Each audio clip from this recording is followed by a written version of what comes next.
dan Ibu sekalian.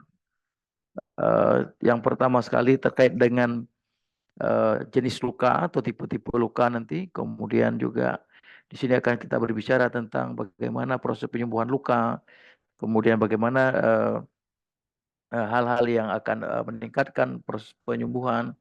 Kemudian bagaimana kategori dari luka akut itu sendiri. Ya, kemudian juga nanti kita akan diskusikan tentang bagaimana pengkajian pada luka akut yang harus kita lakukan. Kemudian penanganan dan penata laksanaan luka akut. Jadi ada 4 outline yang akan coba kita diskusikan pada pagi yang berbahagia ini. Ya, baik Bapak dan Ibu, sebagaimana kita ketahui bahwa yang dikatakan dengan luka adalah rusaknya atau cedera yang dialami oleh jaringan kulit dan jaringan di bawahnya atau organ di bawahnya yang terjadi karena kesengajaan atau terjadi karena trauma. Ya, jadi ini bisa disebabkan oleh pembedahan, bisa terjadi karena kecelakaan, kemudian juga bisa terjadi karena benturan ya secara mekanik, kemudian juga bisa terjadi karena luka bakar. Nah, kemudian juga ini akan merusak jaringan-jaringan di bawahnya. Itu yang dikatakan dengan luka sebenarnya. Nah, kemudian para ahli coba membagi luka atau mengklasifikasi luka itu menjadi 2 tipe berdasarkan proses penyembuhan luka. Ada yang dikatakan dengan luka akut dan ada yang dikatakan dengan luka kronik. Tapi pada kesempatan yang berbahagia ini kita akan coba mendiskusikan terkait dengan luka akut itu sendiri dan mungkin di kesempatan yang lain nanti Bapak dan Ibu akan berdiskusi tentang chronic wound. Sebagai pengantar, saya juga ingin menyampaikan kepada Bapak dan Ibu bahwa luka akut ini merupakan luka yang memang tidak terlalu rumit dalam proses penyembuhan.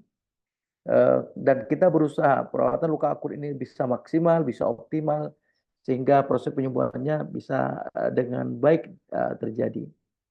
Karena apabila kegagalan dalam perawatan luka akut ini akan menimbulkan dampak yang sangat signifikan terhadap situasi dan kondisi pada tubuh penderita pada luka itu sendiri, yaitu akan muncul luka yang keluar dari jalur fisiologi proses penyembuhan, yaitu luka yang kronis.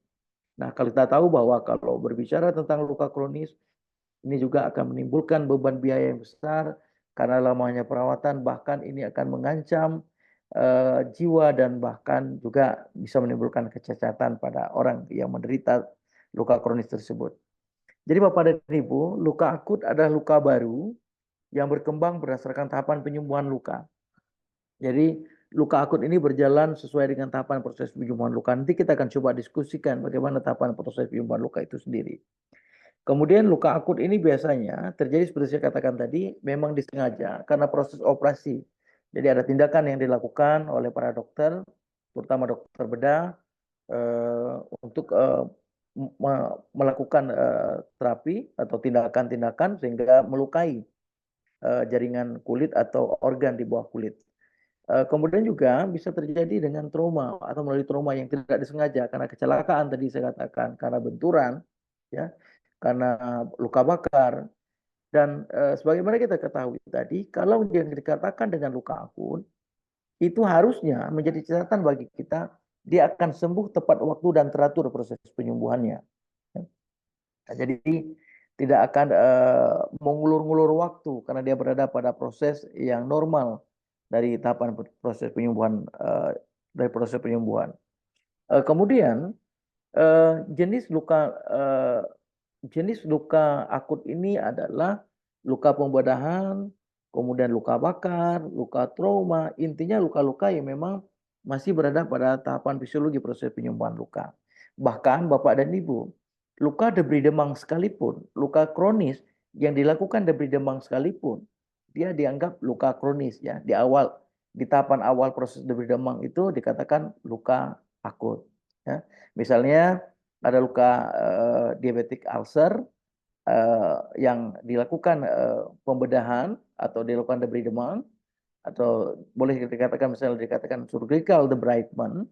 Jadi ada pembedahan atau model-model debridement yang lain, luka menjadi merah, kemudian tahapan awal itu termasuk ke dalam proses luka akut. Oleh beberapa ahli menggolongkan seperti itu.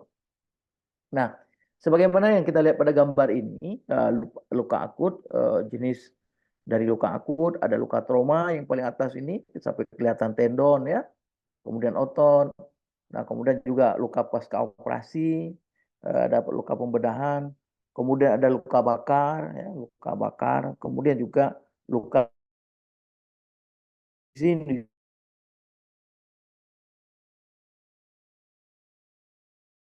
atau pornografi ini kan. Nah, jadi menurut teorinya sendiri atau beberapa penelitian yang sudah dilakukan, luka akut ini memang sembuh secara primer atau sekunder, baik itu primary atau secondary intention healing, dan dia akan menutup 72 jam, dia akan menutup. Ya, paling lama 4 pekan dia akan sembuh secara baik dan teratur seperti tadi, tanpa ada komplikasi. Nah, jadi luka akut bisa berjalan sesuai fisiologi yang diharapkan karena memang tidak memiliki hambatan untuk proses penyembuhan dan tidak memiliki komplikasi sehingga terjadi hambatan untuk proses penyembuhannya. Jadi Bapak dan Ibu, ini luka akut ini akan sembuh dalam 3 hari atau 72 jam dan paling lama 4 minggu. Jadi tidak lebih dari 1 bulan. Itu secara konsep dalam teori dikatakan demikian. Dan sudah kita buktikan dalam perawatan memang seperti ini. Nah, Bapak dan Ibu, ini sengaja ada gambar yang saya coba tampilkan kepada Bapak dan Ibu sekalian. Ini Bapak ini adalah salah seorang pasien kita yang mengalami luka trauma pada kepala, kemudian dilakukan perawatan secara konvensional tadinya di tempat di salah satu institusi. Kemudian pada saat jadi bahan dasarnya adalah ini adalah kasa, ya. Kasa sebagai primer dressing yang ditempelkan langsung ke luka bersama dengan larutan povidone iodine, sehingga pasien ini juga sangat sensitif terhadap nyeri, sehingga dia ketakutan untuk membuka. Lama-kelamaan kasa ini menempel dan sangat sulit dibuka, menempel sekali. Bahkan setelah 2 minggu tempelan ini berlangsung di wajahnya seperti ini, 2 minggu ini ya, baru datang ke tempat kita untuk kita rawat. Kita lembabkan karena pasien sangat trauma dengan rasa nyeri yang dia rasakan. Kemudian kita lakukan konsep MOIS pada perawatan luka sehingga ini bisa membantu pasien untuk kita lepaskan dan kemudian kita gunakan balutan atau dressing atau topikal yang kita gunakan itu yang tidak menyakiti pasien dan tidak menimbulkan traumatik. Nanti kita coba akan bahas di slide berikutnya. Jadi ini adalah salah satu dampak dari perawatan luka yang tidak baik, sehingga perawatan luka dan pasien dengan perawatan luka dengan konvensional tadi memiliki kualitas hidup yang rendah, kemudian bahkan menimbulkan penderitaan, dan ini menggerakkan hati dan menggerakkan keinginan para ahli untuk menciptakan proses luka dengan lingkungan yang lembab, ya, sebagaimana yang kita ketahui. Nah, oleh karena itu Bapak dan Ibu, ini adalah salah satu cara yang salah dalam melakukan perawatan luka. Nah, jadi berbicara tentang konsep moist wound healing, ya, atau luka lembab, merawat luka pada kondisi yang lembab. Ini jauh-jauh atau setengah abad yang lalu sebenarnya. Setengah abad yang lalu, tepatnya 1969 atau 1962 bahkan, ini sudah dilakukan uji coba berkali-kali terhadap hewan uji, salah satunya oleh Profesor Dr. Josh De Winter. Nah, beliau ini adalah salah satu dokter yang terus melakukan uji coba pada babi, pada tikus, untuk mendapatkan bagaimana formulasi konsep lingkungan luka yang baik untuk proses penyembuhan luka. Sehingga akhirnya beliau dapat menyimpulkan bahwa pada kondisi luka yang lembab, ini akan meningkatkan proses reepitelisasi dan mempercepat proses penyembuhan luka. Sehingga beliau kemudian menuliskan sebuah artikel dengan judul Healing of Skin Wounds and the influence of dressing on the repair process.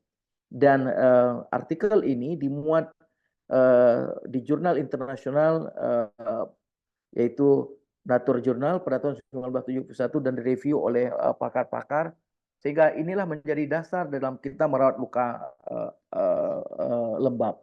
Jadi oleh karena itu Bapak dan Ibu sekalian, berbicara tentang luka lembab 1 abad yang lalu ya, atau setengah abad yang lalu sudah ada sebenarnya, dan ini juga sudah dilakukan berbagai uji coba, kajian-kajian, dan ini sampai saat ini belum ada teknologi dan belum ada konsep terbaru untuk melakukan perawatan luka selain dengan konsep moist wound healing.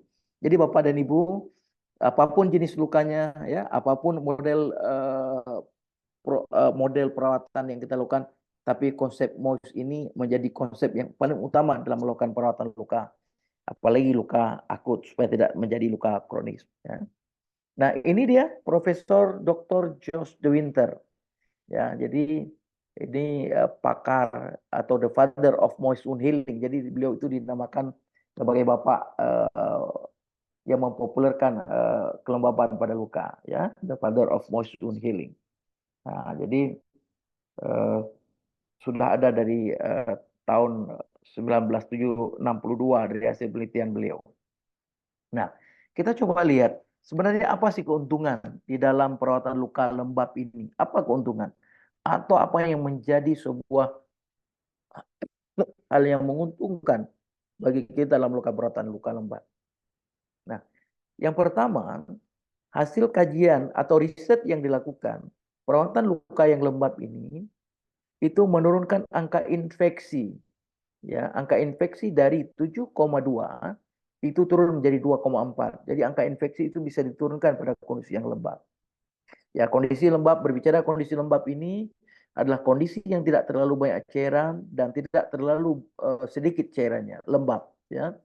Seperti kita meraba pada daerah atau pada bagian hidung kita. Ya, pada bagian hidung kita ini terasa lebih lembab di daerah muka ya.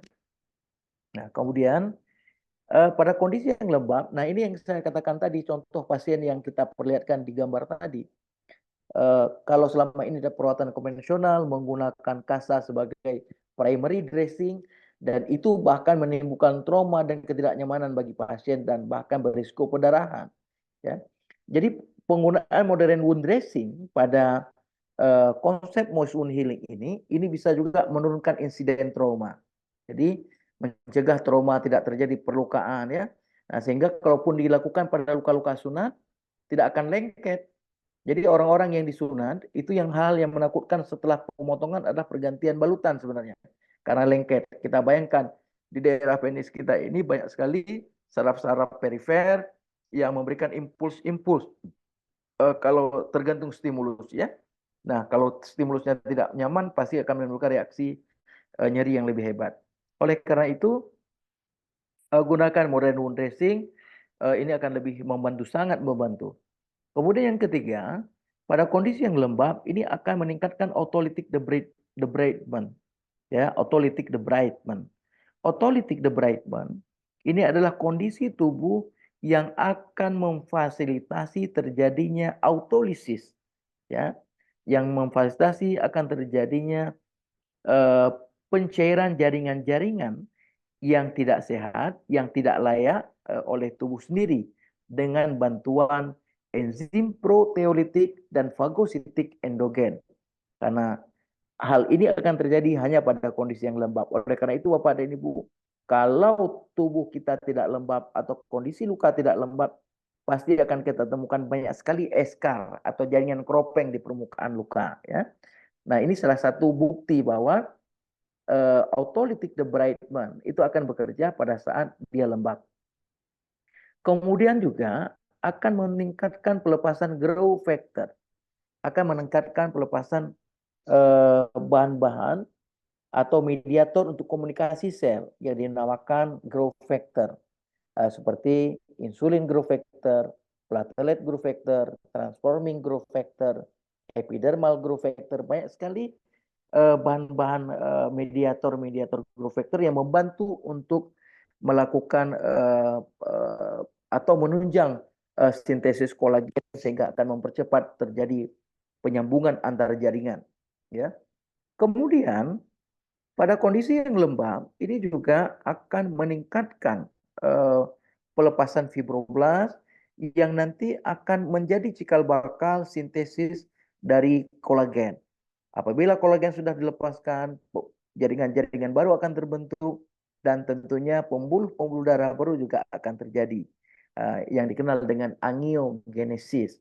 Jadi angiogenesis ini akan muncul pada saat kolagen ini dilepaskan oleh fibroblast untuk membentuk jaringan-jaringan yang baru. Kemudian seperti yang saya katakan tadi juga, pada kondisi lembab pasti tubuh akan menguraikan jaringan-jaringan yang tidak sehat tadi, jaringan SLAF, jaringan eschar atau jaringan nekrotik, sehingga jelas eskarnya atau skarnya atau jaringan parutnya akan berkurang. Ya. Kemudian tadi juga meningkatkan komunikasi sel dan growth factor yang sudah saya sampaikan tadi. Kemudian pada kondisi yang lembab juga memungkinkan ada pengangkutan topikal terapi yang kita tempelkan ke luka, ke permukaan luka dan ke sel-sel untuk mempercepat jaringan yang baru. Kemudian menyediakan lingkungan yang lembab, yang nyaman untuk pertumbuhan jaringan yang baru. Kemudian juga Bapak dan Ibu, ini juga akan meningkatkan, pada kondisi yang lembab juga akan meningkatkan kemampuan tubuh untuk membentuk jaringan-jaringan basal yang baru, keratinosit, dan reepitelisasi akan cepat terbangun, sehingga proses penyembuhan atau kontraksi luka akan segera terjadi. Kemudian sintesis kolagen juga tadi sudah meningkat, autolytic debridement juga terjadi, kemudian juga mengurangi jaringan nekrosis. Jadi ini kira-kira yang akan terjadi kalau kita menggunakan lingkungan yang lembab pada luka. Kemudian juga dengan menggunakan lingkungan lembab pada luka juga akan menimbulkan kenyamanan karena tidak akan menimbulkan trauma atau nyeri pada luka. Ya. Jadi ini adalah salah satu hal yang sangat menyenangkan bagi pasien. Nah, baik Bapak dan Ibu, tadi saya juga sudah menyinggung keterkaitan antara salah satu luka dengan tahapan penyembuhan. Ya. Nah, jadi tahapan proses penyembuhan luka ini ada yang menyebutkan 4 tahapan yang diawali dengan homeostasis. Ada yang menyebutkan 3, ya, yang diawali dengan inflamasi, yang dilanjutkan dengan granulasi, dan yang terakhir adalah proses remodeling atau epitelisasi. Nah, Bapak dan Ibu sekalian, kedua-duanya betul. Ada yang mengatakan 4 betul, ada yang mengatakan 3 betul. Jadi yang mengatakan 3 berarti proses homeostasis, di mana terjadi degradasi sel mas. Sel masnya pecah yang menyebabkan lepasnya mediator vasodilatator seperti histamin, bradikinin, serotonin, prostaglandin, dan substansi P ini adalah mediator-mediator vasodilatator yang akan mempengaruhi pembuluh darah kita. Sebenarnya punya tujuan, ya, punya tujuan untuk mendilatasi pembuluh darah dan meningkatkan permeabilitas dinding-dinding pembuluh darah dengan tujuan untuk segera memperbaiki dan mengoreksi kerusakan yang terjadi. Tetapi bagi yang mengatakan, bagi yang membuat tahapan proses penyembuhan luka terdiri dari 3 tahap inflamasi, berarti homeostasisnya sudah ke tahap inflamasi. Jadi tidak menjadi persoalan. Nah, efek dari homeostasis tadi, dilatasi pembuluh darah, inilah dikatakan dengan awal proses peradangan atau inflamasi. Makanya nanti tanda yang harus kita lihat sebagai tanda klinis dari tahapan proses penyembuhan luka di tahap inflamasi ini adalah rubor, nampak kemerahan karena dilatasi pembuluh darah.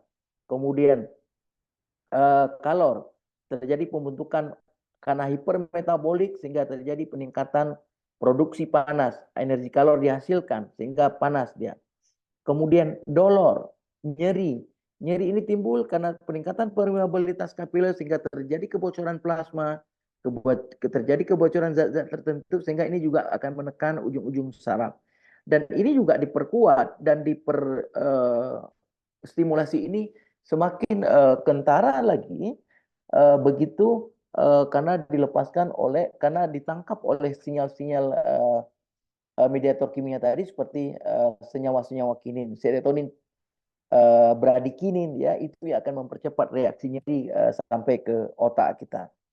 Nah, jadi oleh karena itu donor ini bisa karena pelepasan mediator kimia tadi, kemudian juga bisa dilakukan dengan pemberian, bisa juga terjadi karena kebocoran akibat peningkatan permeabilitas kapiler tadi.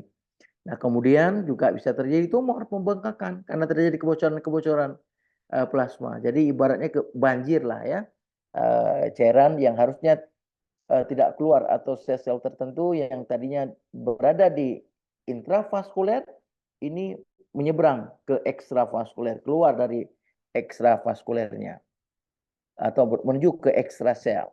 Nah, inflamasi ini Bapak dan Ibu, ini terjadi, ini ada beberapa pendapat, ya, terjadi segera setelah cedera atau hari pertama sampai 4 hari berlangsung. Ada juga buku yang mengatakan sampai 5 hari, sampai 6 hari paling maksimal. Jadi tanda-tanda tadi seperti tanda-tanda tadi seperti rubor, kalor, dolor, tumor, dan fungsi Leisa itu masih dianggap fisiologis kalau masih kurang dari 6 hari. Tetapi apabila ditemukan lebih dari 6 hari, ini sudah dikatakan inflamasi memanjang. Atau luka tadi bisa masuk ke dalam kategori luka yang sudah tidak akut lagi. Ya. Nah, apa yang terjadi pada tahapan inflamasi? Bapak dan Ibu, pada tahapan inflamasi ini terjadi pengumpalan fibrin. Kita tahu bahwa fibrin-fibrin ini, benang-benang fibrin ini dilepaskan untuk menganyam kapiler-kapiler yang rusak, untuk melakukan koagulasi atau penghentian perdarahan. Kemudian juga di sana akan dilepaskan makrofag, sel darah putih, basofil, ya, eosinofil, yang bertujuan untuk membersihkan sel yang mati, membersihkan bakteri atau mikroorganisme patogen yang masuk ke dalam luka, ya, dan dia akan mati bersama-sama di dalam jaringan tersebut, sehingga sel darah putih tadi bercampur dengan mikroorganisme, bercampur dengan sel-sel yang mati, akan membentuk eksudat. Itu adalah pus atau nanah, ya. Nah, jadi nanah itu terbentuk bukan gara-gara makan telur. Jangan sampai masih ada asumsi kita sebagai tenaga kesehatan, luka nggak boleh makan telur, nanti bisa bernanah dan sebagainya. Jadi harus segera kita bangkit dari ketidakbenaran itu.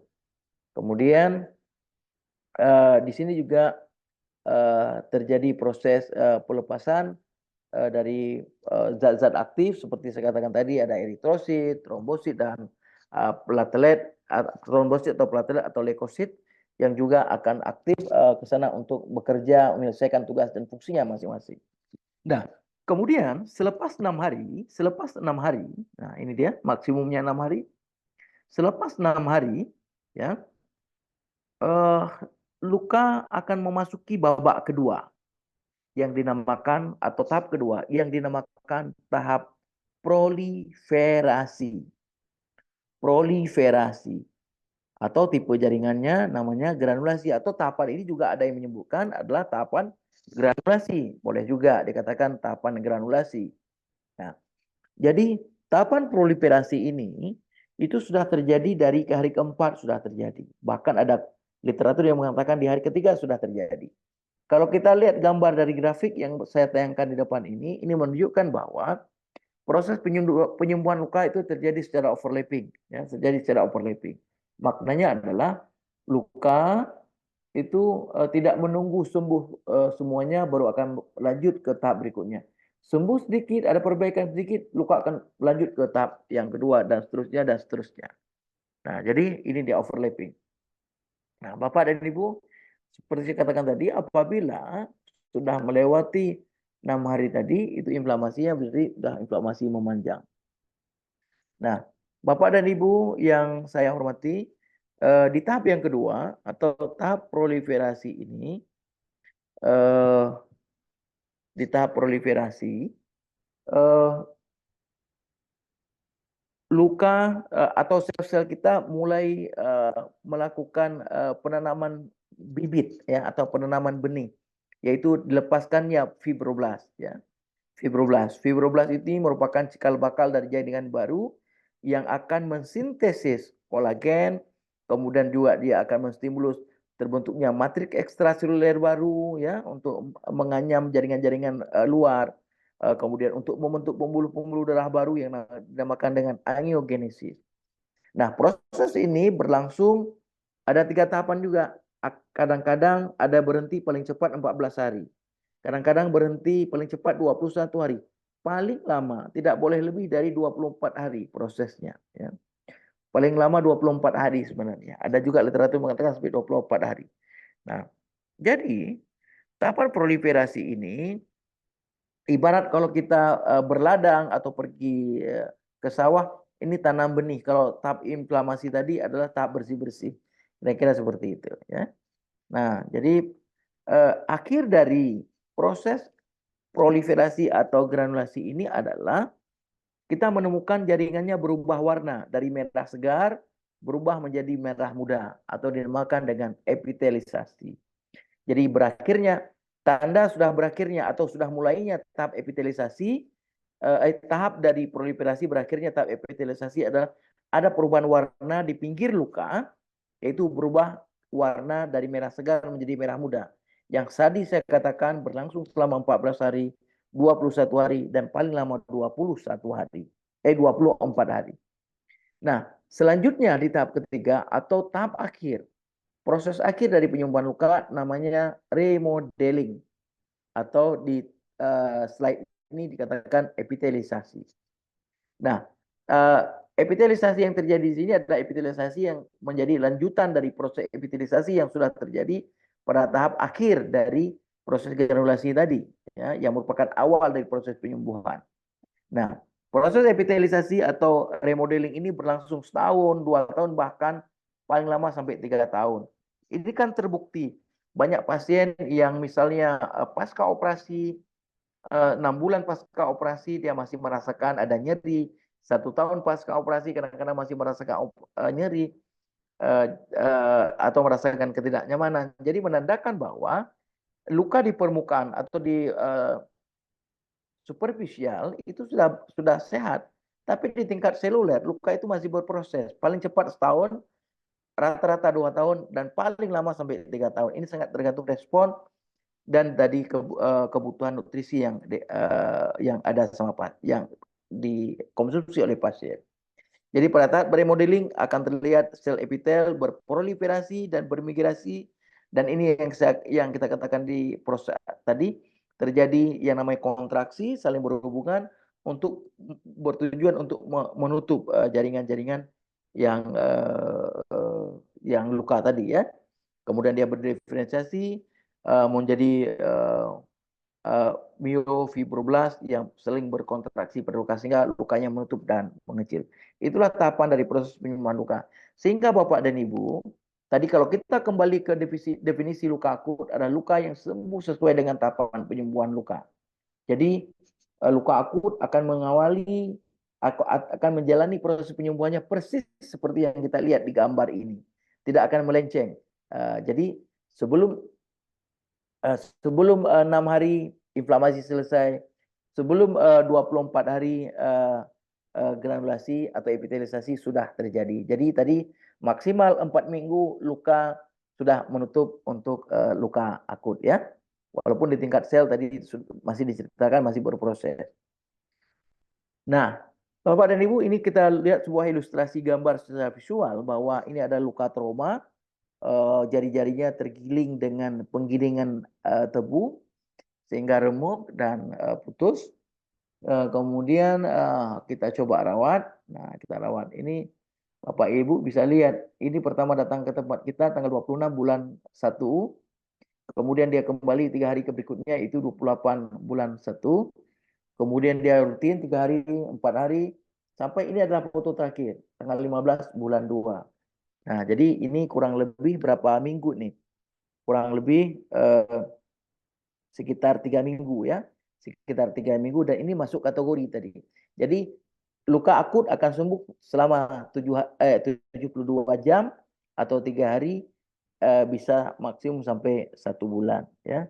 Ini nggak sampai 1 bulan, 3 minggu, insya Allah lukanya sudah epitel semuanya. Nah, ini sebagai contoh. Nanti kita lihat yang lain. Nah, ini yang sudah kita bahas tadi. Saya pikir tahapan-tahapan proses penyembuhan luka ini yang 4 tadi: homeostasis, inflamasi, proliferasi, dan maturasi. Dan ini proses yang terjadi pada setiap tahapan tadi. Nah, kemudian supaya kita juga tidak bingung Bapak dan Ibu, jangan nanti kalau melihat luka akut atau ada luka, semua harus diheting. Semua harus disucur atau dijahit, ya. Jadi proses penyembuhan luka ini sembuh ada 3 model, ya. Yang pertama ada yang namanya primary intention healing. Primary intention healing biasanya luka yang dioperasi oke, kemudian dijahit, jadi dia menutup. Primary intention healing namanya. Kemudian kalau ada luka yang terjadi kehilangan jaringan yang lebih luas, nggak mungkin kita jahit, ya. Mungkin harus di flap, harus tambah otot, ya. Atau harus skin graft, misalnya ada jaringan yang hilang, ya. Nah, tetapi Bapak dan Ibu, kita biarkan saja jaga kelembabannya saja, cukup menjaga kelembabannya saja, sehingga ini model ini dinamakan secondary intention healing. Secondary intention healing, ya. Nah, jadi Bapak dan Ibu kalau ada luka nggak mesti harus jahit, ya, nggak mesti harus dijahit. Nah, jadi cukup dengan sekunder juga bisa dilakukan. Nah, kemudian yang ketiga ini ada tertiary intention healing atau tersier. Atau dengan kata lain, kalau Bapak dan Ibu pernah nanti istilah yang lain, ada juga delay primary intention healing, itu berarti cara yang ketiga. Maknanya apa? Ada contoh, ada luka, operasi, kemudian deheating, kemudian dia lepas lagi, dehiscence. Nah, proses penyembuhannya gimana? Proses penyembuhannya bisa 2 jenis, bisa 2 model. Bisa kembali ke model primary intention healing, dijahit lagi, ya, di secondary heating lagi, atau dilakukan secondary intention healing. Biarkan saja. Nah, luka tetap akan sembuh. Nanti bisa saya perlihatkan kepada Bapak dan Ibu bahwa proses penyembuhan luka ini bisa disembuhkan juga tanpa harus deheating, ya. Jadi kira-kira seperti ini Bapak Ibu. Ada 3 model proses penyembuhan luka. Oke. Jadi, apa yang mesti kita lakukan kalau kita ketemu dengan luka akut? Nah, tentunya langkah awal untuk memberikan informasi yang kuat dan jelas kepada kita, yang harus kita lakukan adalah melakukan pengkajian secara akurat. Nah, pengkajian ini terdiri dari pengkajian yang bersifat umum atau yang bersifat holistik, yang merangkum semua kondisi riwayat kesehatan pasien dan keluarga, ya. Kemudian juga kita juga harus melakukan pengkajian secara akurat pada luka. Nah, nanti kalau pada luka tidak terlalu rumit, tidak terlalu sulit, ya. Nah, jadi kalau ketemu luka, yang pertama lakukan pengukuran, ya, lakukan pengukuran atau ukuran luka di mana. Berapa ukurannya, berapa panjang, berapa lebar, berapa kedalaman, ya. Nah, untuk mengukur kedalaman nanti ada contoh gambar di depan, kita pakai katembat atau pakai lidi swab supaya tidak terjadi iritasi, ya. Nah, jadi panjang kali lebar. Nah, kemudian juga yang kita lihat adalah wound bednya, dasar lukanya, warnanya apa?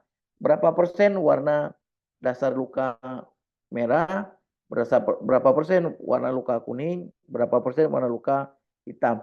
Dan ini juga akan memberikan informasi yang jelas kepada kita apakah vaskularisasinya bagus atau tidak, ya.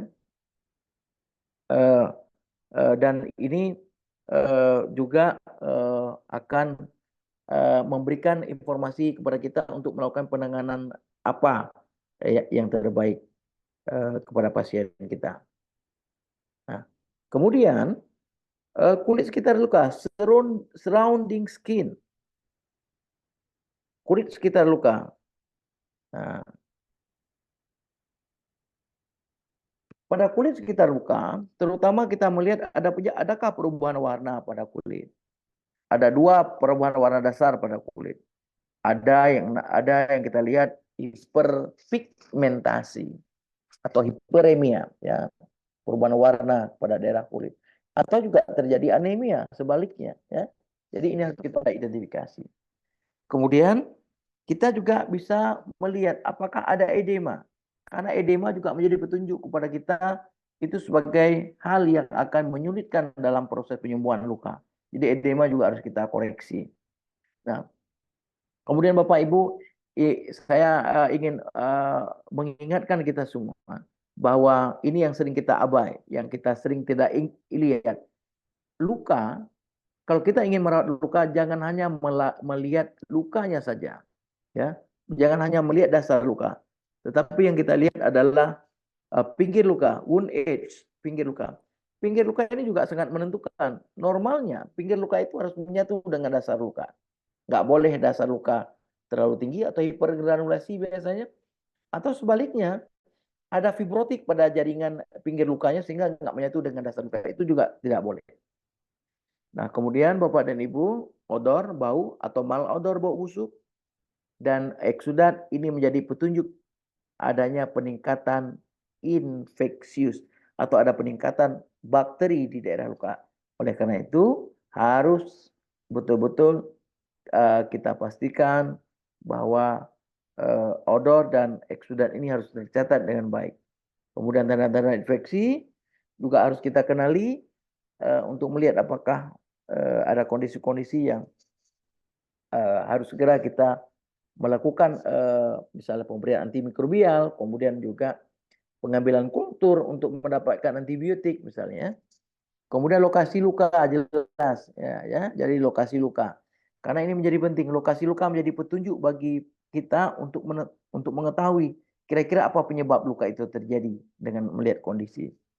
Kemudian juga Bapak dan Ibu, yang berikutnya juga harus kita lihat apakah ada benda asing di luka, ya. Nah, jadi benang heting itu juga menjadi benda asing. Jangan berbulan-bulan nggak dibuka-buka benda benang, ya, yang benang luar itu jangan sampai menjadi benda asing. Itu salah satu selain yang partikel-partikel yang lain. Oke, Bapak Ibu, ini kira-kira untuk penjabaran pengkajian yang kita coba lihat. Nah, kita lokasi atau site, wound site tadi, lokasi luka. Kita harus melihat anatomi lokasinya. Nah, karena lokasi luka ini akan memberikan informasi seperti saya katakan tadi, ya. Apa penyebab luka? Misalnya lukanya di ujung jari kaki. Jangan-jangan gara-gara menggunakan alas kaki yang tidak tepat, sepatu yang sempit. Ini di daerah heel, jangan-jangan juga menggunakan sepatu yang ketat dan sebagainya. Nah, jadi ini akan memberikan informasi kepada kita kira-kira apa penyebab luka itu sendiri. Kemudian lokasi luka juga akan memberikan intervensi yang tepat kepada kita untuk penggunaan dressing. Ya, misalnya kan tidak semua dressing bisa kita aplikasikan semua pada semua bagian karena bentuknya juga ada yang terbatas dan tidak semua bagian tubuh bisa digunakan. Jadi oleh karena itu ini menjadi sangat penting untuk kita ketahui. Nah, kemudian sebelum kita beranjak ke yang lain, kita juga coba lihat. Ini yang saya pikir tadi udah jelas. Tipe atau klasifikasi dari luka. Ini ada luka akut, luka bakar ini luka akut. Kemudian ini luka kronis, ya, luka bakar yang sudah lama dan sudah melewati masa proses penyembuhan. Nah, ini dinamakan dengan luka kronis. Ini luka bakar listrik juga sama. Nah, kemudian klasifikasi luka berdasarkan jenis dan penyebab luka. Jadi berdasarkan jenis dan penyebab luka ada dibagi luka bedah. Ya, luka pembedahan namanya surgical wound. Kemudian luka karena trauma, ya. Ini dikatakan traumatic wound. Luka yang diakibatkan oleh kelemahan saraf-saraf tepi. Karena pada pasien dengan diabetik, ini dikatakan neuropathy wound. Kemudian luka karena tekanan, ini disebut juga dengan pressure injury. Kemudian juga ada gangguan pada ekstremitas. atau gangguan pada pembuluh darah baik arteri maupun vena. Nah, ini juga ada karakteristik lukanya, venous ulcer dan arterial ulcer. Jadi berdasarkan penyebab luka dibagi menjadi 6 jenis. Selanjutnya, kita juga harus mengetahui atau mengecek stadium luka. Stadium luka ini bisa dibuat berdasarkan kerusakan kulit. Apabila kulitnya rusak hanya sampai epidermis, tampak kemerahan seperti ini. Ini stadium 1. Apabila lukanya lebih dalam lagi, rusak sampai lapisan dermis. Ya, itu stadium 2. Kemudian luka rusak sampai jaringan lemak di bawahnya atau lapisan hipodermis atau subkutis. Nah, kemudian kalau stadium 4 jelas udah nampak tendon, udah nampak fascia, udah nampak otot, ini udah ada stadium 4. Jadi ini kira-kira stadium dari luka kita. Ada 4 tingkatan atau ada 4 stadium. Kemudian tadi wound base, ini dia yang harus kita nilai berapa persen jaringannya granulasi. Ini jaringan granulasi merah. Berapa persen jaringannya yang nekrotik atau eskar. Nekrotik atau eskar ini yang hitam. Kemudian yang kuning namanya SLAV. Berapa persen yang SLAV. Sehingga ini memberikan juga tambahan informasi kepada kita untuk penggunaan dari dressing yang akan kita pakai. Nah, kemudian wound size. Wound size atau ukuran luka ini bisa kita ukur panjang kali lebar. Ya. Kemudian dalam kita ukur. Kemudian pengukurannya ini di samping bisa dilakukan secara manual juga bisa dilakukan secara digital. Jadi sekarang banyak aplikasi-aplikasi atau wound product yang sudah membuat aplikasi untuk bisa mengukur luka secara digital. Kita pakai HP, ya. Bisa pakai HP sehingga ini bisa lebih praktis kita gunakan untuk mengukur. Nah, mengukur luka Bapak dan Ibu memang sudah dikatakan tidak ada ketentuan baku mengukur luka. Tetapi supaya kita mendapatkan hasil yang maksimal, kemudian mendapatkan nilai yang konkret, jangan lupa melakukan pengukuran dengan cara seperti ini. Ya, pengukuran dengan membentuk sudut 90 derajat, ukur arah yang paling panjang sebagai ukuran panjang, arah yang lebar ini, arah yang paling lebar adalah arah yang untuk ukuran lebar. Jadi nggak boleh kita buat sudut 35 derajat atau 45 derajat, ya. Jadi lebih bagus buat sudut seperti ini walaupun tidak ada ketentuan baku katanya. Tapi biar rapi dan biar akurat, karena jangan sampai waktu datang pertama buat pengukurannya seperti ini, waktu pengukuran yang kedua lain lagi kita lakukan. Jadi itu hasilnya nanti tidak akan akurat.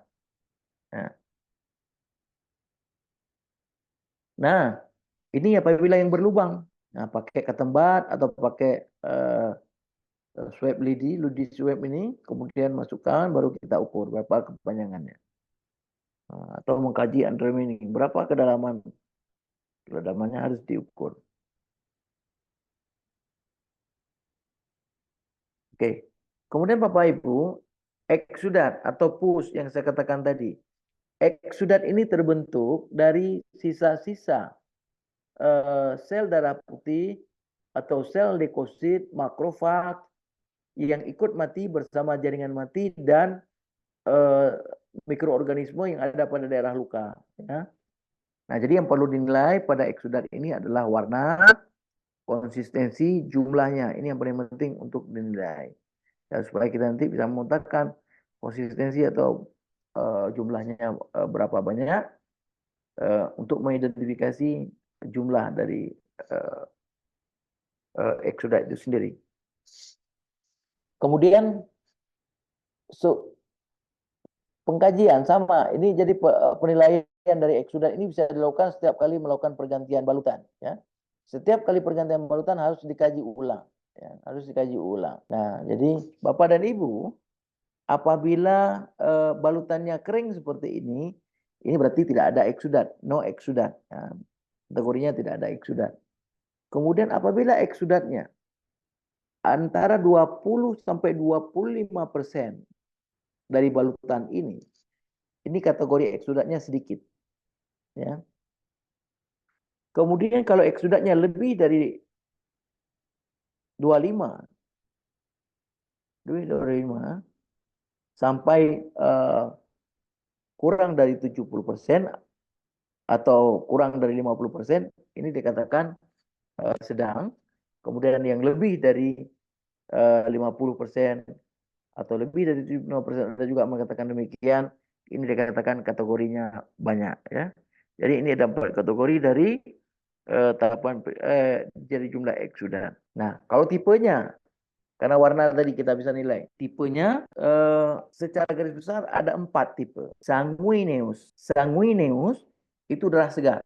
Jadi warna merah segar. Terutama pada luka-luka yang sudah granulasi, apabila terjadi trauma lagi atau rusak kapilnya pasti akan berdarah. Namanya sanguineus. Nah, kemudian kalau eksudatnya berbentuk plasma bening, tipis dan encer, ini namanya sereus, terdiri dari cairan serosa, ya serosa atau sereus ini cairan bening. Kemudian serosa guineus, jadi digabungkan antara serosa dengan sanguineus. Jadinya serosa guineus ini eksudat yang berbentuk serosa dengan sedikit darah, bercampur darah. Jadi agak ke merah-merahan ya. Nah, jadi ini serosa sanguineus, serosa sanguineus. Nah, kemudian yang keempat itu prolin kental kayak susu. Ya, susu kental. Nah, jadi ada 4 kelompok eksudat. Nah, kemudian setelah eksudat, kita juga harus mengidentifikasi bau dari luka itu sendiri. Karena seperti saya katakan tadi, bau, jumlah eksudat ini menandakan atau menjadi presentasi dari peningkatan mikroorganisme yang ada pada luka. Jadi eksudat ini ada 4 level juga.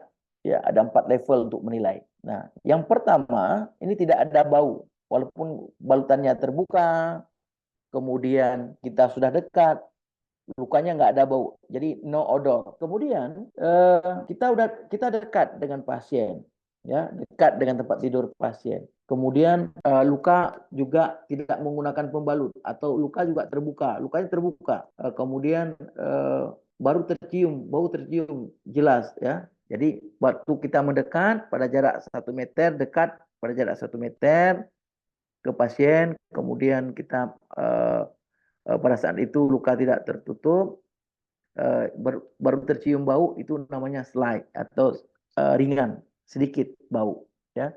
Kalau no odor tadi udah dibuka luka tapi nggak ada bau, berarti no odor. Kalau ini dibuka luka kemudian tercium bau, berarti odor. Tapi kategorinya slight, ringan. Nah, kemudian yang moderat. Nah, yang moderat ini kategorinya apabila kita berdiri aja pada jarak 1 meter sampai 3 meter, ya 1 sampai 3 meter kurang lebih, atau 6 sampai 10 kaki, ini kita udah mencium bau, ya, udah mencium bau. Padahal pasien juga tidak menggunakan balutan, terbuka lukanya, tapi udah bau. Itu kategorinya moderat atau sedang. Tetapi kalau pada jarak 1 sampai 3 meter atau 6 sampai 10 kaki masih pakai balutan udah bau, itu strong, sangat kuat ya, kuat. Jadi level bau itu ada kuat, ada moderat, kemudian ada ringan, kemudian tidak ada bau ya. Jadi ada 4 level. Nanti kalau kita nanti pilih. Nah, jadi kemudian seperti tadi kulit sekitar luka atau surrounding skinnya, karena kondisi kulit sekitar luka ini juga akan memberikan informasi yang berguna sebagai petunjuk ada masalah apa yang dapat menghambat proses penyembuhan luka. Seperti saya katakan tadi, ada edema kah, ada jamur kah, atau ada kelainan yang lain kah yang akan menyebabkan proses penyembuhan luka. Nah, jadi ini harus betul-betul didokumentasikan dengan baik supaya nanti bisa menjadi perhatian kita. Kemudian juga tanda-tanda infeksi seperti bengkak, kemerahan, panas, hipereksudatif, nyeri bertambah, kemudian mudah berdarah ya, bau, kemudian ada granulasi abnormal. Jadi ini harus betul-betul diwaspadai sebagai tanda-tanda dari infeksi. Pastikan luka kita tidak ada tanda infeksi. Kemudian kaji tingkat nyeri yang dirasakan pasien, karena nyeri ini akan menimbulkan dampak yang tidak bagus di dalam proses perawatan pasien yang kita lakukan. Ya, oke. Jadi kita tadi sudah paham tentang konsep lembab pada luka, kemudian kita sudah melakukan pengkajian. Selanjutnya kita akan coba lakukan bagaimana melakukan manajemen perawatan luka akut pada pasien. Nah, baik. Nah, ini yang saya katakan tadi. Apakah kita masih sering menemukan luka seperti ini waktu buka balutan, ya, atau waktu kita merawat luka? Ada apa namanya? Ada balutan yang pakai tanda tambah seperti ini, masih menggunakan povidone iodin, ya. Kemudian pada saat buka balutan berdarah-darah seperti ini. Nah, jadi apa namanya? Ini harus sudah kita tinggalkan. Jadi Bapak Ibu, luka akut atau luka kronis sekalipun harus kita tutup dengan oklusif. Tutup oklusif itu tutup rapat. Nanti contohnya ada di depan. Kemudian ingat, balutan modern sekarang tidak ada yang akan menimbulkan pendarahan, ya. Tidak menimbulkan trauma. Nanti kita lihat kriterianya. Nah, berbagai teknik sedang dikembangkan, ya. Jadi sebenarnya ada 4 cabang teknik yang digunakan dalam perawatan luka, tetapi tetap basisnya tetap lembab, tetap menjaga kelembaban, ya. Nah, jadi penggunaan instrumental atau alat-alat, ya, seperti misalnya penggunaan ozon, ya. Nah, ozon terapi, sekarang ozon terapi yang portable juga sudah banyak. Kemudian hiperbarik, terapi hiperbarik atau chamber, menggunakan oksigen bertekanan tinggi untuk memperbaiki tingkat oksigenisasi sel. Kemudian juga ini NPWT, negative pressure wound treatment, ini digunakan untuk menyedot eksudat, ya, untuk mempercepat hilangnya eksudat. Ini seperti suction dia. Nah, seperti suction pakai tekanan negatif. Nah, kemudian juga bisa pakai low level laser terapi. Ini juga dengan penggunaan laser tapi yang low, ya, untuk membantu proses penyembuhan luka. Kemudian bahkan saat ini sudah terjadi banyak sekali ahli-ahli sedang mengembangkan teknologi sel terapi ini, yaitu penanaman stem cell terapi, kemudian platelet rich plasma. Ini juga pada musim COVID pernah kita lihat untuk digunakan untuk meningkatkan antibodi, ya. Nah, kemudian kita nanti akan bahas ini sedikit, ya, tentang penggunaan wound dressing. Jadi ini adalah ranah kita untuk bagaimana merawat luka yang teknologi balutan saja kita lebih bahas pada hari ini. Kemudian juga ini adalah tindakan-tindakan dokter bedah plastik atau dokter bedah, yaitu berhubungan dengan graft, ya. Yaitu ada flap, ada artificial skin, cellular dermal matrix. Jadi ini adalah tugasnya dokter yang akan melakukan. Baik, adapun implementasi dalam perawatan luka, ini yang pertama sekali adalah mencuci luka, ya, cuci luka dengan baik. Nah, kemudian setelah mencuci luka, baru kita melakukan pengangkatan jaringan mati atau debridement. Kemudian juga baru kita lakukan pemilihan balutan. Jadi kira-kira itu yang mesti terus dilakukan supaya proses perawatan luka akan berjalan secara signifikan. Nah, ini juga perlu kita coba diskusi bersama bahwa selama ini masih banyak kita menggunakan pencucian luka dengan menggunakan bahan-bahan yang apa namanya, high reactive solution, seperti masih menggunakan povidone iodin, ya, masih menggunakan alkohol, nah, menggunakan bahan-bahan yang berbahaya yang lain, misalnya hidrogen peroxide, masih menggunakan itu. Nah, pada konsentrasi yang tinggi, penggunaan namanya high reactive solution ini akan menimbulkan dampak toksik atau sitotoksik bagi jaringan. Nah, jadi hati-hati. Jadi cairan apa yang direkomendasi untuk cuci luka? Bapak Ibu, cuci luka cukup dengan menggunakan, kalau ada normal salin, gunakan normal salin. Sorry. Kalau ada normal salin, gunakan NaCl 0,9%. Ya. Kalau tidak ada normal salin, boleh gunakan tap water, tapi tap water tempat kita ini kurang meyakinkan ya. Tap water ini air keran. Kalau di luar negeri air keran itu udah siap minum. Cuma kalau ke tempat kita, kalau kita minum, mungkin kita juga hari-hari. Itu nggak mewakili cairan yang bagus. Atau penggantinya adalah kita bisa menggunakan air mineral. Ya, menggunakan air mineral.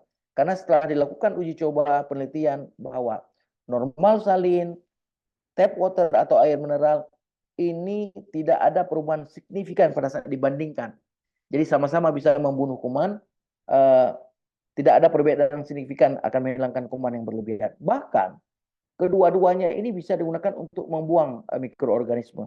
Walaupun tidak efektif digunakan pada luka-luka yang ada biofilm, terutama luka-luka kronik yang ada biofilm. Jadi normal salin, tap water itu tidak mampu membuang biofilm. Ya, biofilm ini selaput yang dibentuk atau selubung yang dibentuk oleh mikroorganisme untuk melapisi permukaan luka kita. Nah, kemudian cairan yang lain yang direkomendasi adalah cairan yang mengandung antiseptik atau antimikrobial solution. Apa larutannya? Ada octenidin.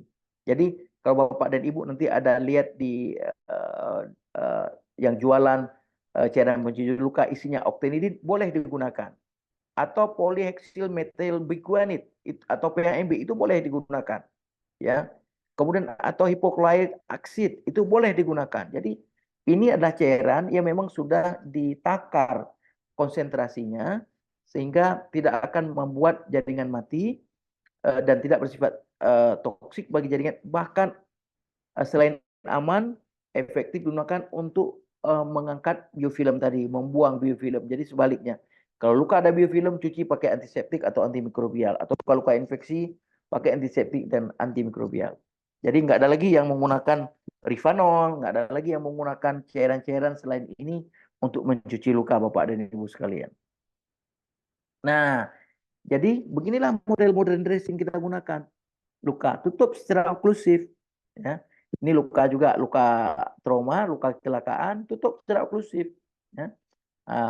Tutup secara oklusif seperti ini. Nah, jangan tanda tambah atau tanda sama dengan. Ya. Nah, jadi Bapak dan Ibu, bagaimana dressing yang ideal yang digunakan? Ya, jadi kita dressing yang ideal yang kita gunakan itu yang pertama dressing yang mampu menghilangkan kelebihan eksternal. Maksudnya apa? Mampu mengabsorb, mampu mengambil cairan-cairannya, mampu menyerap. Kemudian mempertahankan penyembuhan luka pada lingkungan lembab. Nah, itu juga bisa dilakukan. Kemudian juga bisa terjadi pertukaran gas, ya.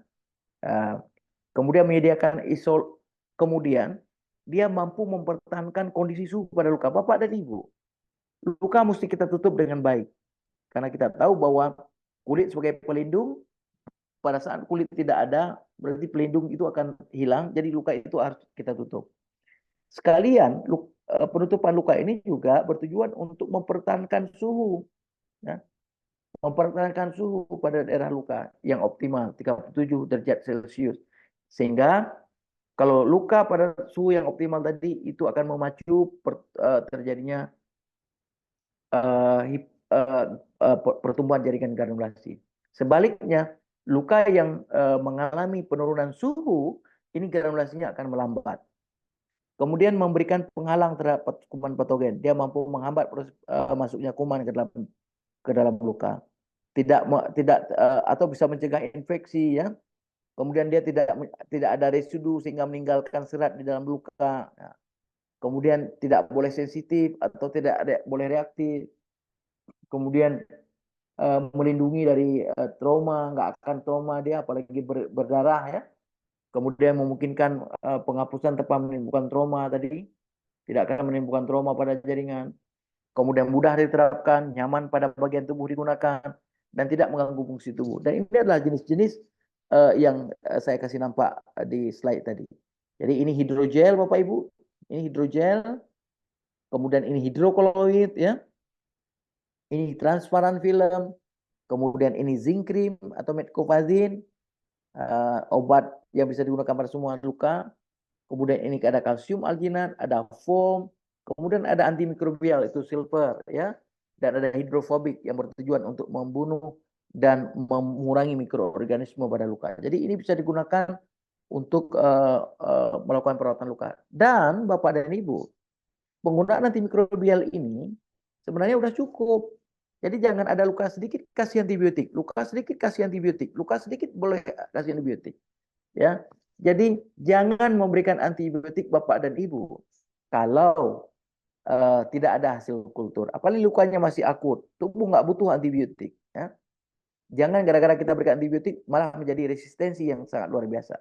Jadi ini adalah case tadi, ada satu orang anak yang kakinya masuk ke dalam jari-jari sepeda motor, ada roda sepeda motor. Uh, lihat ini lukanya seperti ini, ya. Kelihatan tendon Achillesnya. Kemudian setelah saya foto, saya minta di ronsen, tidak terputus, kemudian tidak ada yang dislokasi tulangnya, kondisinya bagus. Kemudian seperti saya katakan tadi, ini saya tidak melakukan suture, tidak dijahit. Kan ada konsensus bahwa luka sebaiknya ataupun luka trauma itu sebaiknya dibiarkan selama 6 jam ya untuk terbuka dulu. Bahkan kalaupun harus ditutup, tutup dia jangan rapat, jangan disucur rapat seperti yang kita lihat selama ini. Nanti itu berisiko terjadinya dehiscence ya. Karena ada tekanan yang berlebih. Nah, apakah pada tahan inflamasi? Jadi biarkan dulu luka itu terbuka. Nah, jadi ini sampai sembuh luka nggak pernah kita jahit. Nah, ini ya. Dan Bapak dan Ibu, ini tidak ada satupun antibiotik yang masuk ke dalam anak ini. Ya. Tidak ada satupun antibiotik. Nah, jadi kita berikan, cukup kita berikan obat, misalnya pasiennya nyeri, kita hanya menganjurkan pasien untuk mendapatkan obat pereda nyeri saja, ya, seperti paracetamol. Nah, jadi ini tidak diberikan obat, apalagi obat-obat golongan kortikosteroid mengurangi nyeri, misalnya seperti yang ada isi ibuprofen, kemudian metilprednison, dexamethasone, dan itu adalah golongan-golongan obat yang membahayakan bagi tubuh pasien. Nah, ini juga pasien trauma, anak-anak pasien trauma datang ke saya sudah dijahit seperti ini. Nah, sudah dijahit dengan muka seperti ini. Nah, kemudian jahitannya kita buka, ya, pada kunjungan berikutnya jahitannya kita buka. Nah, hasilnya seperti ini Bapak Ibu. Nah, coba bayangkan Bapak Ibu, kalau semakin lama eh, jahitan ini dipertahankan, pasti codetnya akan semakin besar. Jadi kalau anak Bapak Ibu nanti luka seperti ini, ada pasien seperti ini, luka di wajah, nggak perlu disucur dengan benang heting. Cukup dilakukan wound straight, pasang wound straight aja, tarik kiri kanan, dia akan lebih bagus hasilnya, akan lebih rata dan lebih rapi. Nah, atau pada luka bakar seperti ini Bapak dan Ibu, ya kita rawat luka bakarnya dan hasilnya seperti ini, ya. Jadi ini kira-kira penanganan luka akut yang kita lakukan dengan mengaplikasikan konsep moist wound healing, dan hasilnya sangat maksimal dan sangat luar biasa. Dan terima kasih Bapak Ibu atas perhatian, mudah-mudahan bermanfaat diskusi kita pada hari ini, dan mudah-mudahan nanti kalau ada pertanyaan, dan insya Allah nanti sebentar lagi kita akan coba putar beberapa video terkait dengan perawatan luka akut.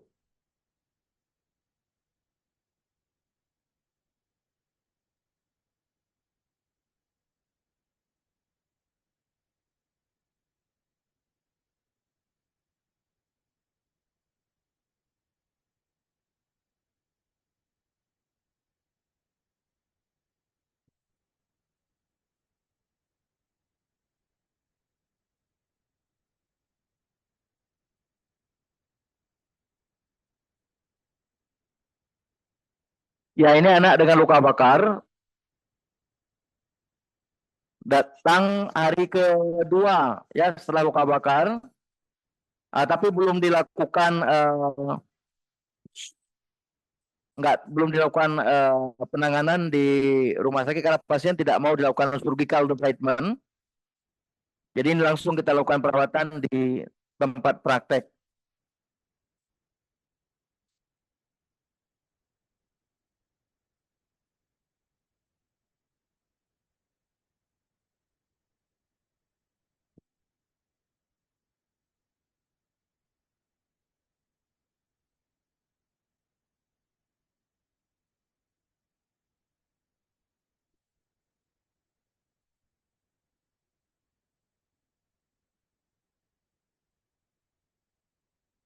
Ya, di sini kalau ada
Kelihatan?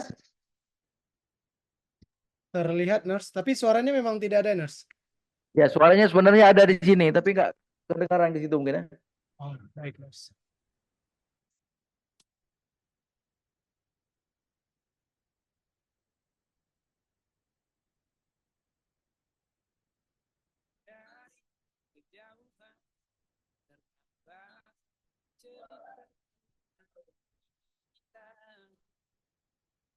Terpisah jarak waktu ingin ungkapkan rindu lewat kata indah, tak cukup untuk dirimu sebab kau selalu dari sekedar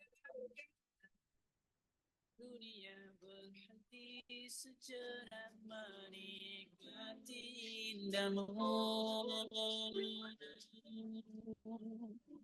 Dan apabila tak bersamamu, kupastikan ku jalani dunia tak seindah kemarin. Sederhana ketawamu sudah cukup lengkapi sempurnanya hidup bersamamu.